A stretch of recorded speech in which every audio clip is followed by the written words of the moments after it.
Welcome to the Department of Trade and Industry's MSME Digitalks 2023, the podcast series, the show where we tackle about the latest trends in digitalization and how our small businesses are benefiting from these new technologies.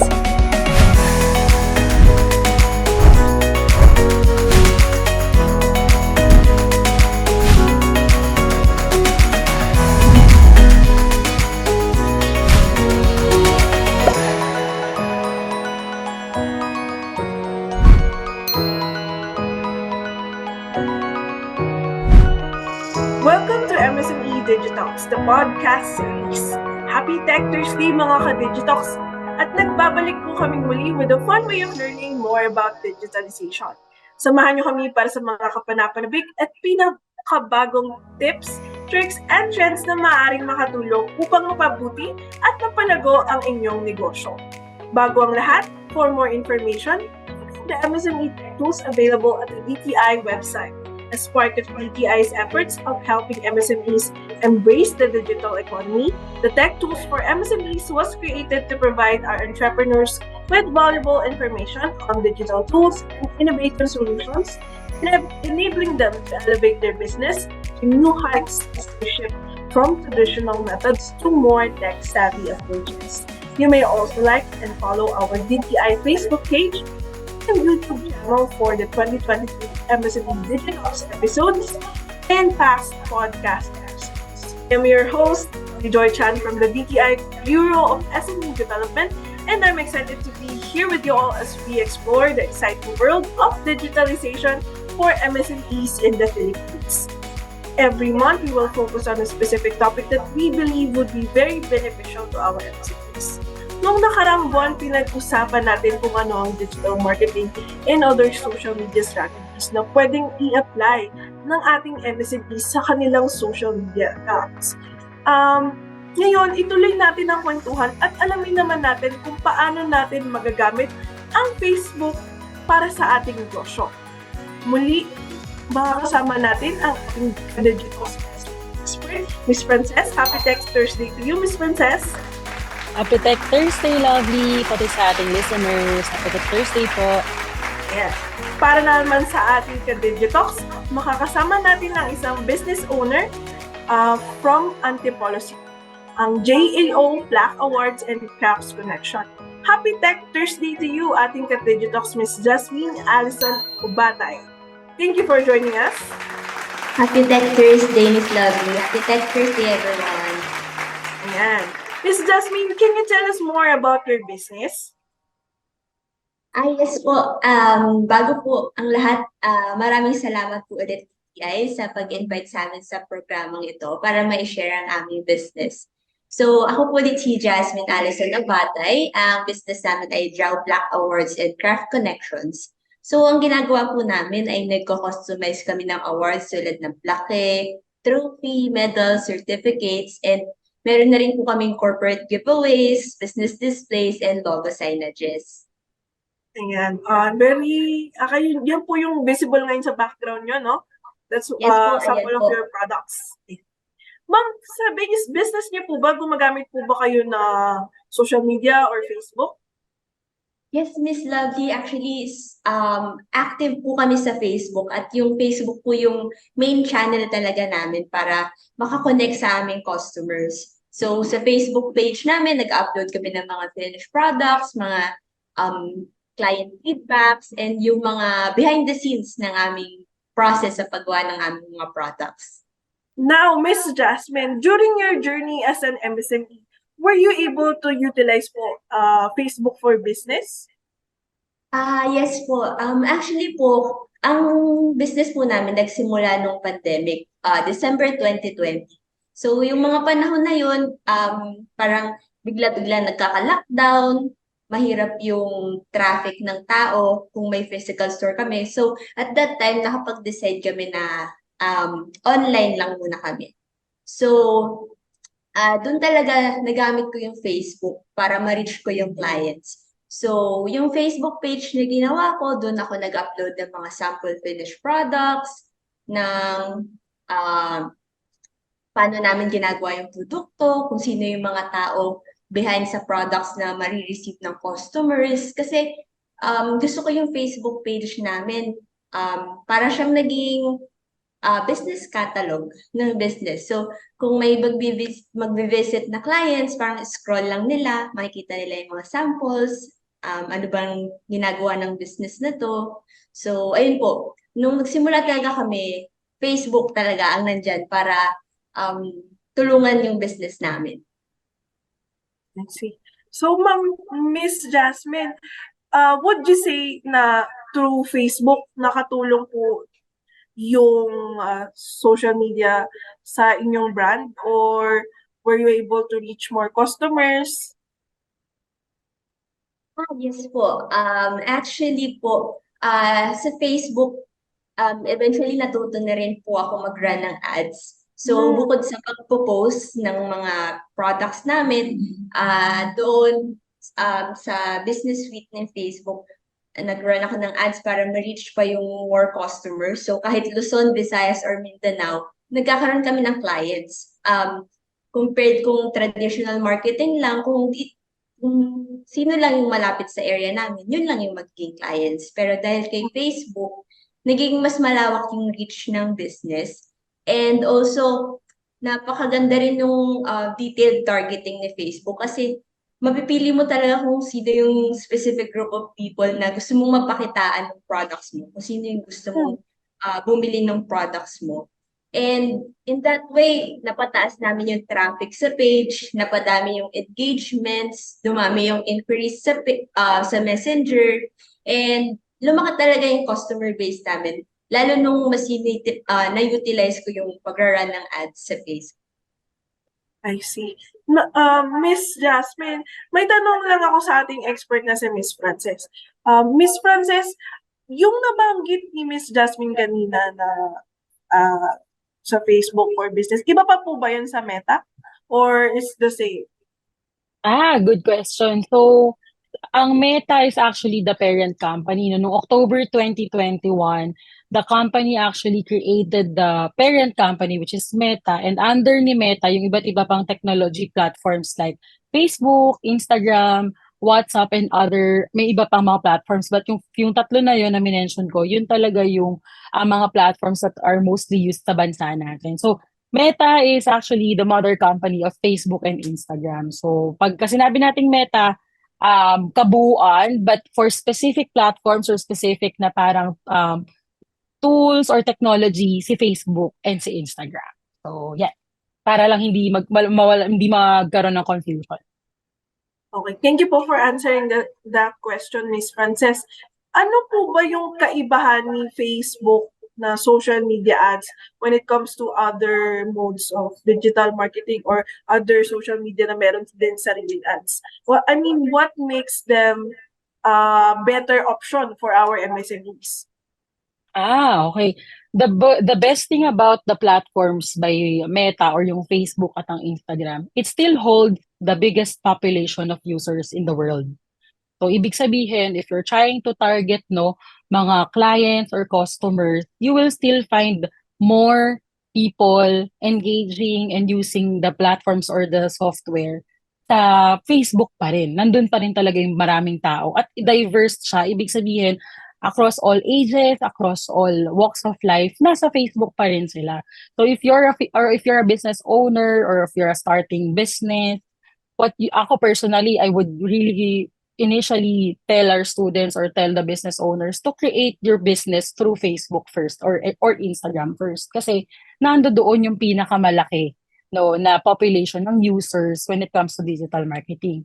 Second, it's also best to be on Facebook because doing business with Facebook will start naman talaga for free. Libreng-libreng binibigay ni Facebook yung platform for us to actually, create or set up our businesses. Libre ang mag-create ng business page, di ba? Libre ang mag-create ng content or ng post, no? In fact, libre din ma-access kung ano yung mga analytics or insights ng nangyayari sa business mo kapag gumagawa ka or nagtatransact ka ng business mo within Facebook. And there are a lot more features na hindi basta-basta na-access ngayon sa ibang mga platforms but kay Facebook lang. So yung transaction when it comes to conversation with your client or customers, 'di ba? Na kay Facebook siya. So ako, that's the difference, no, dun sa ibang mga platforms na meron din ngayon. Si Facebook, very easy to navigate, very customer and very business owner friendly kasi nandoon siya. Especially then, if you're a solopreneur or ikaw ay one-man team pa lang, I think in the previous episodes, we have those kind of case studies na sila pa lang lahat nagmamanage ng business nila. Then you have Facebook, you do business with Facebook, you have all the important data, you have all the important tools that can help you at least kickstart your business online. Thank you, Miss Frances. Now, balikan ko lang, Miss Jasmine, no, to further have an idea about your business. Are you a solo entrepreneur or meron po ba kayong katuwang? Yes po, eto po sa pagmamanage yung sa marketing namin sa Facebook, ako po talaga yung in charge dito. So may team lang sa production, pero when it comes to communicating with the clients, running ads, social media management, ako po talaga lahat. Kaya tama po si Miss Frances, malaking tulong talaga si Facebook para sa mga maliliit at nagsisimulang negosyo po tulad namin. I see. Miss Jasmine, do you also have parang brick and mortar na store sa inyong business? Wala po. Bali, production lang po. Tapos, eto lang po Facebook page. I see. So, solely talaga po kayo naka-online. Kanina po, Miss Jasmine, na-mention niyo po na tinutulungan kayo ni Facebook na mag-target ng audience. Pwede niyo pa po bang i-explain kung ano yung ibig niyong sabihin? Yes po. So, sa Business Suite po, yung sa pagraran ng ads, meron tayo pong option doon na makakapili tayo anong age group, anong location, anong group of people yung pwede nating matarget sa pagraran ng ads. So, in that way po, may utilize yung budget natin. So, ako po, since maliit pa lang kami na negosyo, hindi pa naman ganun kalaki yung budget ko talaga sa pagmamarket.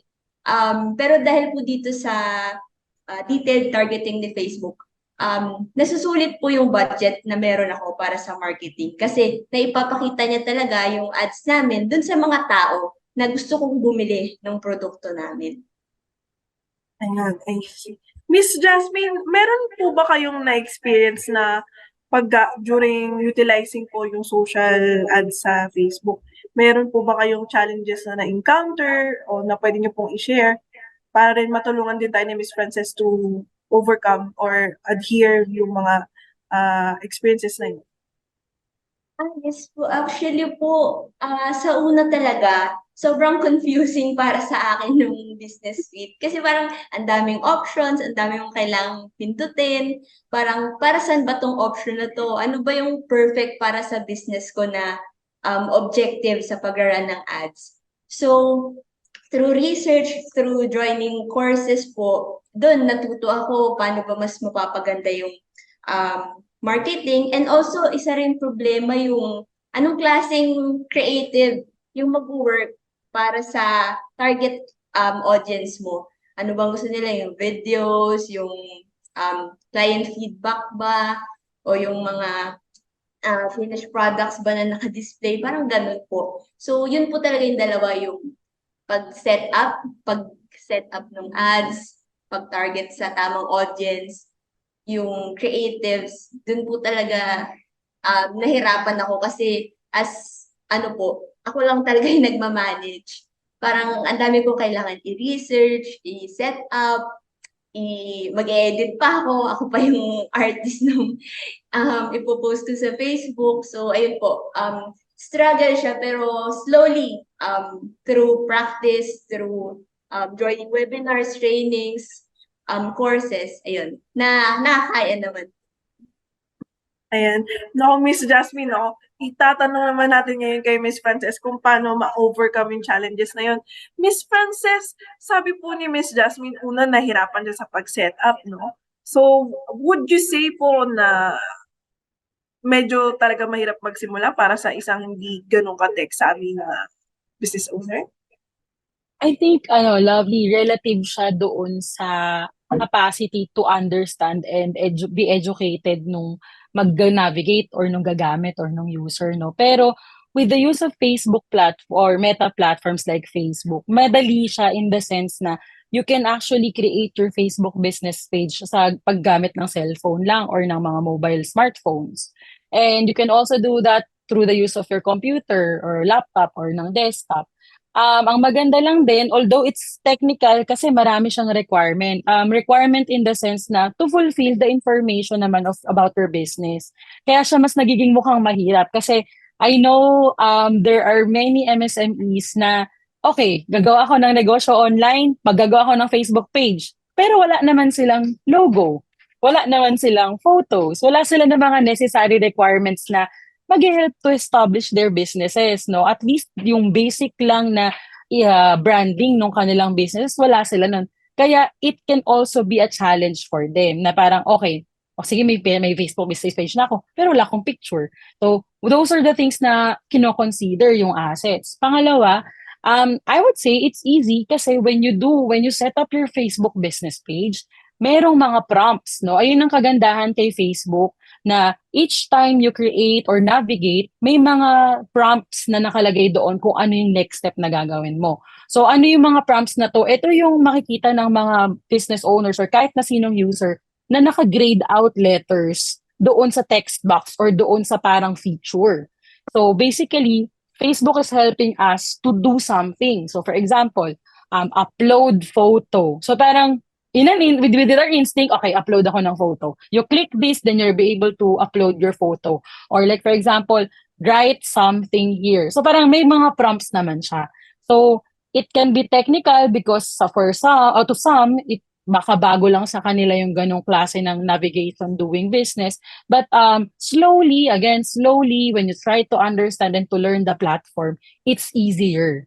It's easier na siya kalaunan because of the prompts, because of the direct instructions provided by the platform. So yun. Let's acknowledge the fact yung talagang hirap pag ikaw lang mag-isa. Di ba? Parang trend siya, di ba? Nakita mo Lovely sa previous episodes natin, talagang trend na solo, nag-start ng isa lang, siya lang mag-isa lahat doing everything, no? So yun kasi din siguro yung challenge if nagsisimula pa lang talaga and you do not have enough fund or like or do not have enough money to fund your someone or to like hire someone to help you with your business. Talagang ganun yung struggle. Pero again, with Facebook, it's easier because there are prompts, there are instructions to help you navigate the platform. Ayan. Thank you po, Miss Frances. Yun yung number 1 na struggle ni Miss Jasmine, no? Yung number 2, nabanggit niya kanina, mag-isa lang daw siya sa digital marketing. So, medyo mahirap talaga, no? Yung questions niya kanina, tama ba yung content na ginagawa niya? Tama po ba yung audience na na-reach niya? Now, is there a way na matutulungan tayo ng analytics or data para masagot yung challenges ni Miss Jasmine? Ayan. Maganda sa Facebook platform, since it's a free platform, you can also test freely. So when I say test freely, you can come up with different kind of contents that you can post and then with the back up by data, di ba? May insights or may analytics sides kasi siya.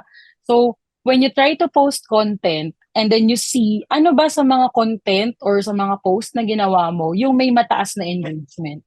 From there, you can replicate the strategy or at least the format that you created initially. So, makakapag-test ka na. Now, what if hindi mo talaga alam kung tama yung ginagawa mo? I always suggest sa students and other business owners, if you're starting, you try to look for your top 5 competitors. So, find the top 5 competitors. Sa top 5 competitors na to, find the top 3 big names in your industry. Frances, bakit yung big names? Anong kinalaman niya sa business? So, when you see the big names, you can check on how they're able to create their digital marketing. Therefore, you can also have at least inspiration and try to replicate yung mga best practices nila. Since you're a small business ka pala or micro business ka pala, nag-start ka, wala ka masyado nung resources to fund market research, probably. Wala kang masyado nung resources to fund a team to help you, di ba? Parang ikaw nga lang lahat. So the best way to actually find learnings are from the businesses that are able to be to thrive and that are able to be in the business for the longer time na yung mga established na sila. So when you go to their pages, you see okay, this works, no? not necessarily you copy everything. Yun naman yung maling-maling-mali, no? But you get inspiration from them. Ganito pala yung the way they present things. So, okay, maybe I can adapt it to my business din. No, parang pwede pala akong gumawa ng mga videos. Oh, pwede rin pala nag-work pala yung mga behind the scene na mga videos while doing the production. Halimbawa, pwede ko pala siyang gawin, no? With the equipment also that are readily available with us. Halimbawa, kasi I think may mga MSMEs iniisip nila, wala akong video camera na maganda eh. Wala akong DSLR or digital camera na maganda eh. Meron tayong smartphone. So, yung mga bagay na nakukuhanan ng litrato ng mga digital cameras can also be done now by our smartphones, di ba? So, pwede na silang makapag-create ng content or ng at least makapag-produce ng content for their micro businesses. So, yun, emulate what the big brands are doing. Kasi sila yung may capacity to fund research, to create best marketing. Kung kaya mong i-emulate yon or get inspiration from that, then therefore, it can help you kickstart, no? But, hindi ka mag-stop doon.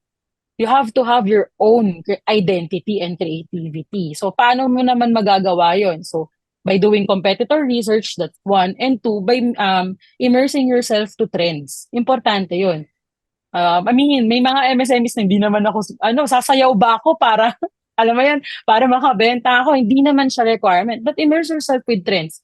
What are the tools or the features of the platform such as Facebook that are really, kumbaga, being used right now? Baka may hindi ka pa nagagamit na tools or feature ng platform. Then you try to use it. Kasi end of the day, wala namang magagalit or parang wala namang maninita sa'yo, ay, mali yung ginagawa mo.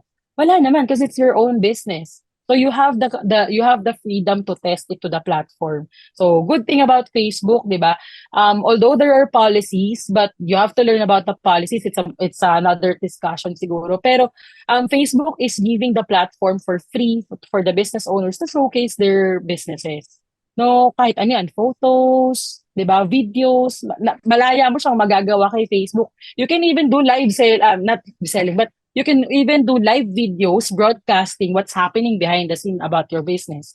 Pwede mo rin siyang ipakita kay Facebook. So, that challenge, yun talaga yung simula eh, pag solo-solo ka. Yeah? So, but you have to really be knowledgeable and educated dun sa platform plus about your industry and business for you to thrive. Yun talaga din yung importante. Thank you po, Miss Frances. I hope, Miss Jasmine, you were able to take some notes sa mga tips ni Miss Frances, no? Now, Miss Jasmine, I think medyo matagal na rin po yung experience nyo when it comes to using Facebook with your business. Meron po ba kayong, since natapos na natin yung challenges, now meron ba kayong mga best practices na you can share sa ating mga tagapakinig ngayon, no, na pwede naman nilang ma-apply on their own bilang sila naman yung eventually mag-adapt po ng tool na ito? Yes po. So, sa experience ko po, doing business with Facebook. So, mahalaga po talaga yung unang-una yung maging active sa Facebook when it comes to replying to your customers. So, napansin ko, kung mabilis ka mag-reply sa mga increase ng clients mo, madali silang order eh, kasi nakikita nila yung convenience ng pakikipag-transaction sa'yo. So, yun. Sa business namin, ako halos parang yan na yung buong araw na ginagawa ko, nagre-reply sa customers. So, kahit gabi, usually kasi ang clients ko ay business owners din or mga decision makers sa companies when it comes to the awards. So, may times na sa gabi sila active, yung hindi sila nag-work. So, sa gabi, active din ako siguro kahit mga 10, 11 p.m. Diyan, maraming inquiries, maraming pumapasok na order. Kaya, mahalaga na active ka, nagre-reply ka sa mga inquiries, and alam mo rin kung anong oras ba sila active din para mapaghandaan mo. And then, when it comes to posting yung mga creatives, yung mga assets, ang nag-work sa business ko yung mga videos, yung yun, behind the scenes, kung paano namin ginagawa yung products, tsaka yung every time na pinapakita ko kung sino yung mga taong gumagawa sa production. Kasi parang nakaka-relate yung mga tao. Parang naiintindihan nila ano bang nangyayari, paano ba nila 'to ginagawa. Parang, nagiging curious sila, eh. So, ayun yung mga klase ng creatives na maraming engagement sa post namin. So, ano pa ba? And also maging active din sa pagpo-post. Siguro, sa case namin, 3 to 4 times a week kami nagpo-post. Pero kung kaya pa ng mas marami siguro, mas maganda para rin um, makita ng mga target clients natin na active tayo and ayun, ongoing yung business. So, ayun po. Thank you, Miss Jasmine. Nababalikan ko lang si Miss Frances kasi meron daw akong question dito. Ano po ba yung kaibahan ng Facebook business sa marketplace? Okay, magandang question, no? Actually, marketplace is created for like typical people to post stuff or post products could be or no doon sa platform ni Facebook. But we do not really encourage as much about doon sa marketplace. What we do, because we want to avoid scams, phishing, kasi we all know at the moment, although even the platform is trying to secure us, all of us, marami naman ng action yung ginagawa yung platform, no? Pero for us to avoid yung ganong klase ng mga transactions, we highly recommend and encourage business owners to do transactions through their Facebook business page. Ang kagandahan kasi when you do the Facebook business side or yung Facebook business page, you're also able to track saan ba nanggagaling to, sino ba tong nag-i-inquire na to, na client, for example, or na customer. And at the same time, you have their profile. Kasi I think sa marketplace, when you place orders, kahit sino kasi pwedeng mag-place ng, mag-create ng posting or mag-create ng kung ano mang transaction doon. So, legitimate businesses are encouraged to do business by Facebook business pages. Yun, dun talaga yung encouragement natin. Avoid creating transaction in marketplaces to avoid scamming, phishing, yung mga ganyang bagay. And also to avoid yung mga instances na maloloko tayo. So, marketplace is set for something that easy transaction, but in the Philippine setting, we do not recommend doing marketplaces for businesses. Let's do it kay Facebook business page. Also, there are many features din kasi ng Facebook business page na hindi magagawa ng business sa marketplace, no? Say for example, kagaya ng minimension ni Zaz kanina, yung nagra-run siya ng ads. You cannot run ads when you're in marketplace. So mas maliit yung potential ng business mo pag nandoon ka lang kay marketplace. You cannot have a legitimate transaction business to client or customer, no? When you do it in marketplace, because on marketplace you do it the transaction through your personal account. So if you want to have like a business transaction, do it on your Facebook business page. What else?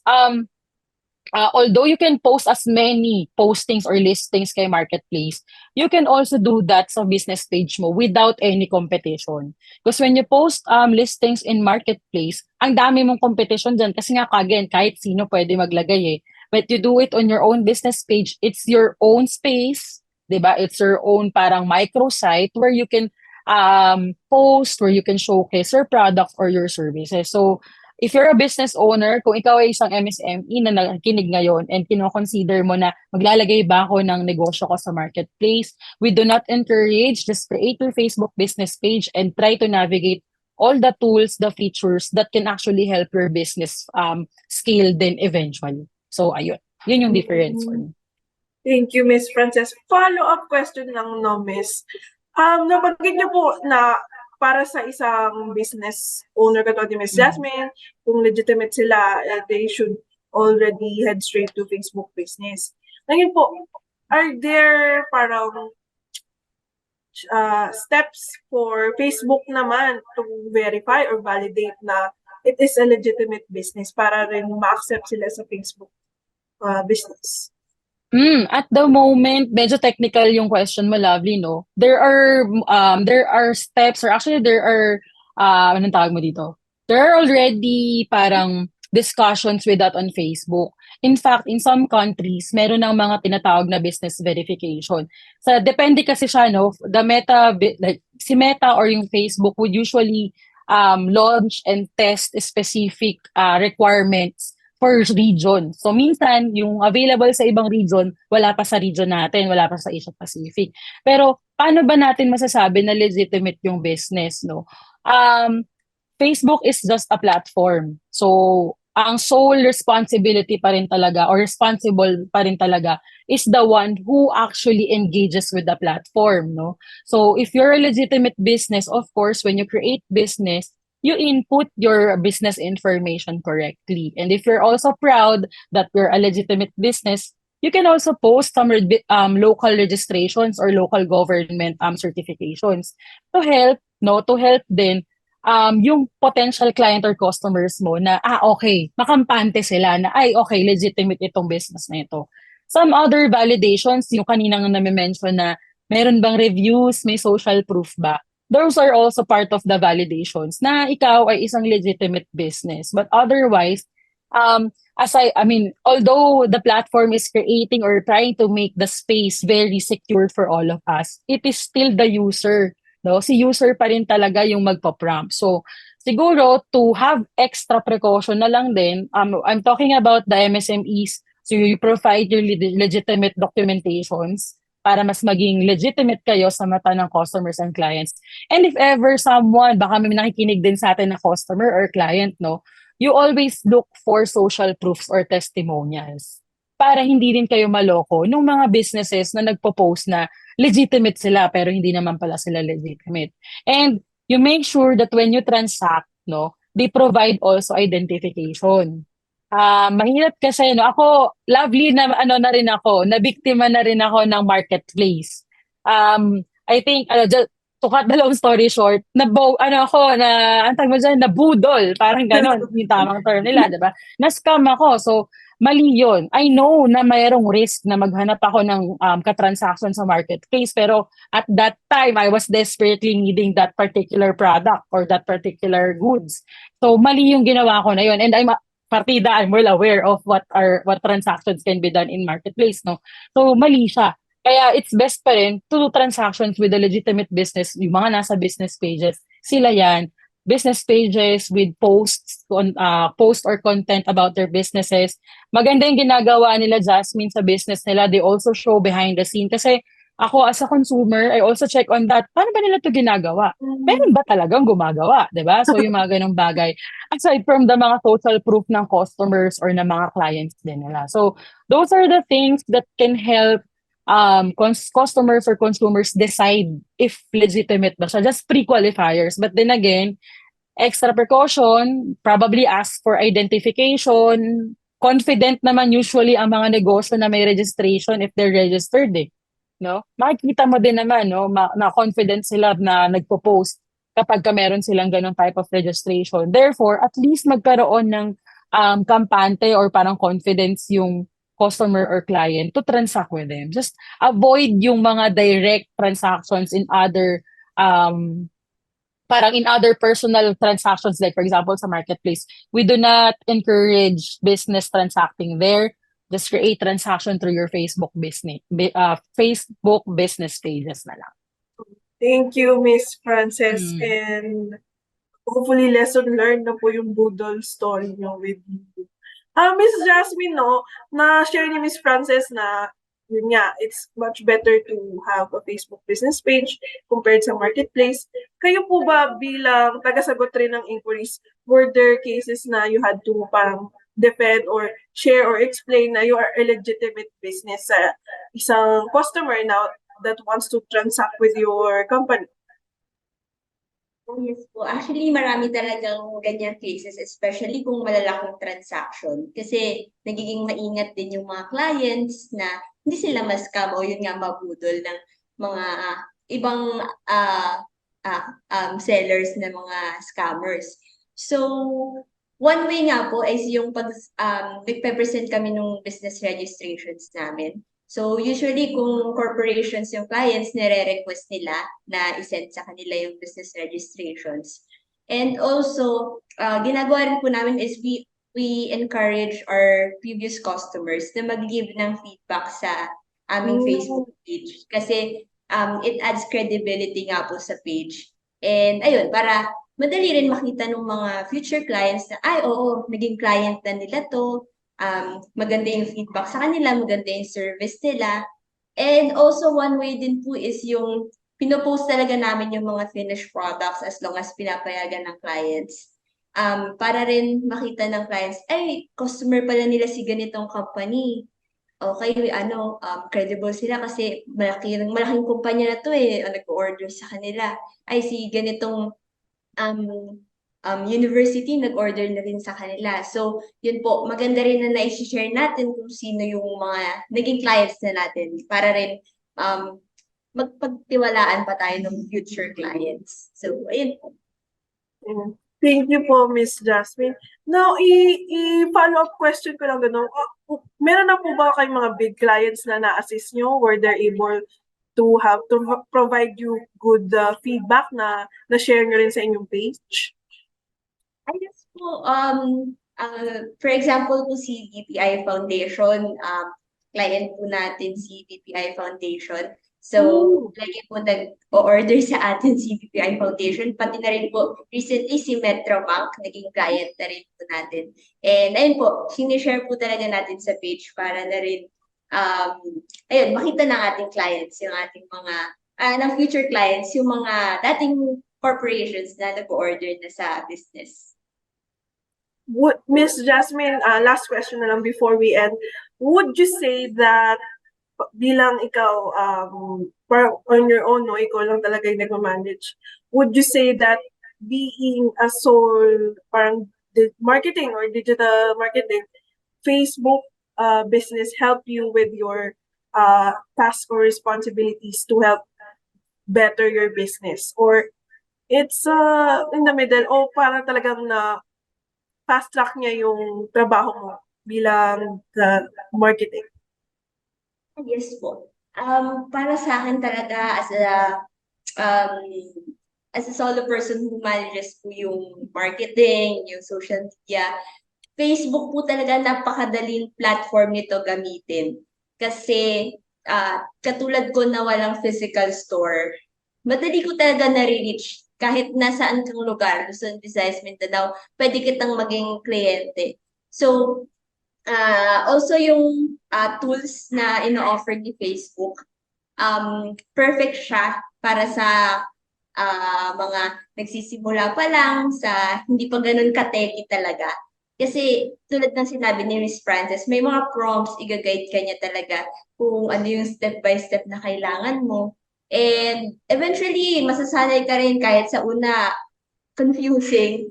Kasi syempre bago yung platform para sa'yo kung nagsisimula ka pa lang. Pero kung paulit-ulit mo gagawin, eventually masasanay ka rin. So, si Facebook talaga, kinikstart niya talaga yung business namin. So, dahil nga pandemic kami nagsimula, wala kami store, kay Facebook lang ako nagpo-post. Dahil kay Facebook, nakilala kami ng customers, nare-reach kami.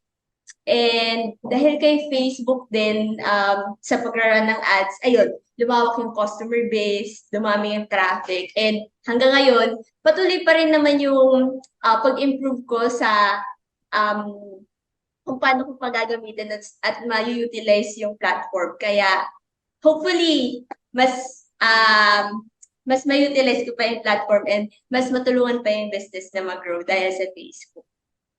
Thank you po, Miss Jasmine.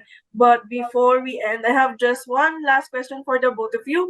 Ano po yung words of encouragement that we can share to our listeners sa mga medyo mayroong paring hesitancy or let's say takot na gamitin to Facebook for business? Let's start po with you, Miss Frances. Ayan. Dun sa mga MSMEs natin na nakikinig ngayon na probably nag-exist na kayo sa traditional type of marketing o business, no? And nagmamarket kayo offline.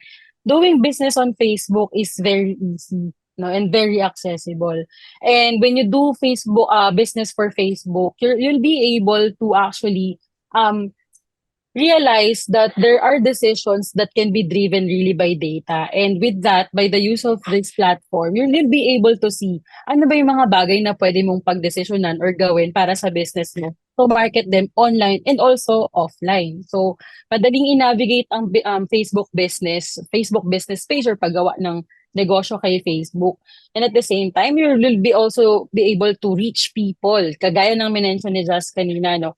There are different features and there are different tools that Facebook has already provided for business owners for you to be able to test, launch, and then eventually scale your business. You'll be able to reach the people that you can never imagine.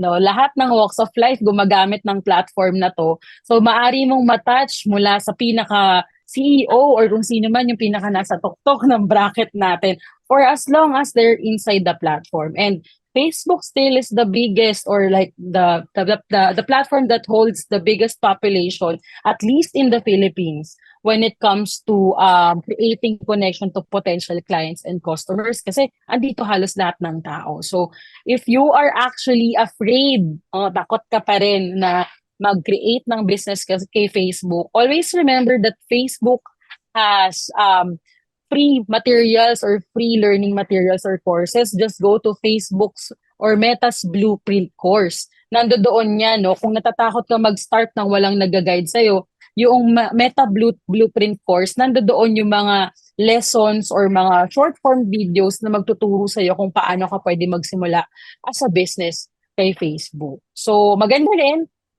Facebook also has support, no? Maaari ka ring mahanapin mo lang yung Facebook support. Pwede ka rin nilang tulungan kung sakaling kailangan mo pa ng guidance. So, do not be afraid. Again, you start small. Start little by little. If you're really like hesitant, kung natatakot ka, magsimula ka lang little by little muna. And then try to explore. Walang magpipigil sa'yo pag nagkamali ka sa paglagay ng picture. Pwede mong burahin, no? Sobrang accessible. So, when you do business with Facebook, walang magsasabi na mali ka o kaya walang magsasabi na hindi tama tong ginagawa mo. So, you can do everything. You can explore, you can test, you can upload and remove stuff kay Facebook and it's very accessible din talaga. So, yun lang. Lovely. Thank you, Miss Frances. Now, going back, Miss Jasmine, what are your words of encouragement naman to your fellow business owners na medyo may hesitation pa or takot na mag-Facebook for business? Yes po, para sa other MSMEs po, naiintindihan ko na yung pag-aaral ng Facebook, pag-run ng ads, medyo parang bagong trabaho na naman para sa atin, bago na naman kailangan aralin, bagong iintindihin na naman. Pero if makita nyo yung impact ng Facebook sa ating business, talagang ma-obsess kayo kung paano nyo pa talaga may utilize yung platform. Kasi in our case, talagang patuloy na napapalaki ni Facebook yung business namin. Kaya naman sa mga other business owners na hindi pa nagsisimula, gumawa ng page, ayun nga po, libre lang ang pag-create ng page, libre mag-post, libre mag-share. Yun pa lang po, may ma-reach na tayo eh.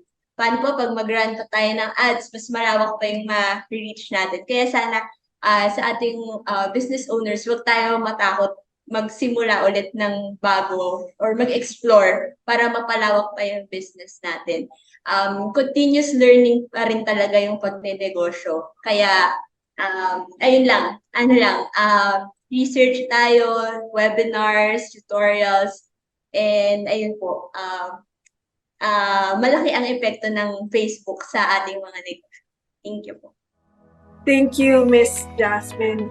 Nako mga ka-Digitalks, isang makabuluhang talakayan ang atin na namang natutunan and we learned a great deal about using Facebook for business. Again, thank you very much, our ka-Digitalks Jasmine and Digitalks expert Frances. See you all again next week for another educational and entertaining discussion on the latest trends and digitalization and how our business owners can benefit from these new technologies. Sa susunod na linggo, atin naman pag-usapan ang Instagram for Business. Samahan ninyo po kami next week mga ka-Digitalks. Don't forget to like and follow our DTI Facebook page and YouTube channel for the latest news for Filipino MSMEs.